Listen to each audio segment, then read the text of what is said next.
कुरान कहता है सूरत नबा में सूरह नंबर 78 आयत नंबर 6 था 7, हमने जमीन को वसी बनाया है, वल जिबाला औतादा, और पहाड़ों को मेखें बनाया है।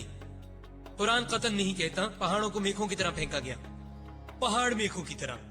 अरबी का लफ्ज औताद यानी मेखें, खेमों की खूंटियां। और आज हमें पता चलता है इल्म अर्जियात के मुताले से कि पहाड़ों की गहरी जड़ें होती हैं, और ये मामला 19वीं सदी के निस्फ में मालूम हुआ है। और हमें दिखाई देने वाले पहाड़ की सतह जमीन से ऊपर वाली सतह से कम होती है, जो ज़ेरे जमीन गहराई तक होती है। बिल्कुल उसी तरह से जैसे खूंटियों को जमीन में गाड़ा जाए। आप सिर्फ ऊपर से छोटा हिस्सा देखते हैं, ज्यादातर जमीन के नीचे होता है। बिल्कुल ग्लेशियर की चोटी की तरह आप सिर्फ ऊपर की चोटी देखते हो और उसका 90% हिस्सा पानी में होता है। कुरान कहता है सूरतुल गाशिया में सूरत नंबर 88 आयत नंबर 19 और सूरह नाजियात में सूरह नंबर 79 आयत नंबर 32, वल जिबाला अरसाहा, और पहाड़ों को जमीन में मजबूती से गाड़ दिया।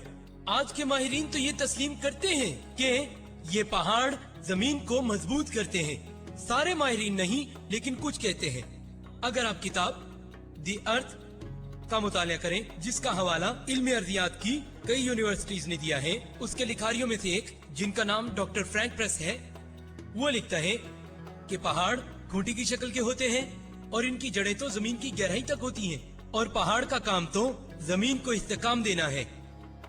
और कुरान कहता है सूरतुल अंबिया में सूरह नंबर 21 आयत नंबर 31 और सूरह लुकमान सूरह नंबर 31 आयत नंबर 10 और इसी तरह सूरह नहल सूरह नंबर 16 आयत नंबर 15 में लिखा है, और हमने पहाड़ों को मजबूती से जमीन में खड़ा किया है ताकि ना ये खुद हिले और ना ये तुम्हें हिलाए। अब हम आगे देखते हैं। पहाड़ का काम कुरान में यही बताया गया है कि वो जमीन को हिलने से बचाएं। कुरान में ये कहीं नहीं लिखा कि पहाड़ जल्जले को रोकते हैं। और डॉक्टर विलियम कैम्बल ने कहा, उन्होंने अपनी किताब से पढ़ा कि अगर पहाड़ी इलाके को देखा जाए जहां जल्जले आते हैं और पहाड़ उसकी वजह बनते हैं।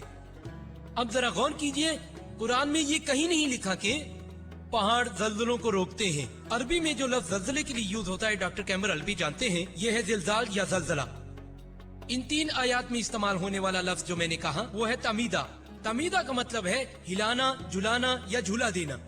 और कुरान कहता है सूरह लुकमान सूरह नंबर 31 आयत नंबर 10 में, और इसी तरह सूरतुल नहल सूरह 16 आयत 15, हमने पहाड़ों को मजबूती से जमीन में खड़ा किया, ना कि ये खुद हिले ना तुम्हें हिलाए। ये है तमीदा बिकुम, ना ये